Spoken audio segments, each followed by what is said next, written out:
Moja kati ya sababu ambayo inawafanya watu wengi walioingia kwenye uchumba au yamkini kwenye mahusiano wajutie ni kwa sababu ya kuwaamini wenza wao kiasi cha kwenda kuwatembelea kwenye mageto yao.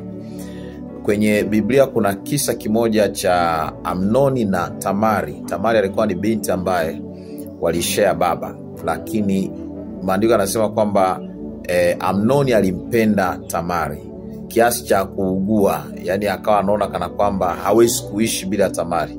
Na kulikuwa na rafiki yake ambaye alimshauri kwamba ni vyema akajifanya mgonjwa ndani na kisha aletwe Tamari aweze kumhudumia. Kweli Amnoni akafuata ule ushauri wa kijinga, na alipojifanya mgonjwa ndani baadaye akarequest kwamba dada yake aje amhudumie.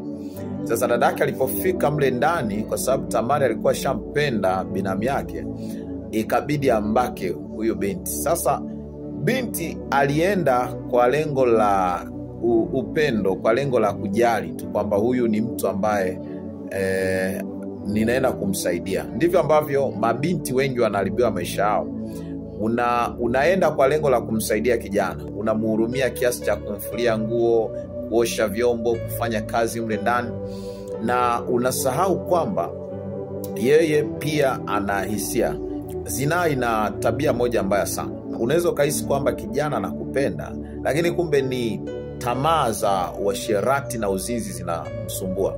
Kitu kilichotokea kwa Amnoni na Tamari baada ya kuwa wamefanya ule uzinzi ni kwamba Amnoni alimchukia Tamari, tena kwa machukizo makuu sana. Hiki ndicho kitu ambacho huwa kinatokea. Ukishampa mwili wako, baada ya hapo, baada ya kuwa haja zake zimeisha, anaanza kukuchukia, tena machukio makubwa. Kuna watu wengine wanafuta mpaka namba. So utajikuta unaingia kwenye maisha fulani ambayo ni magumu sana.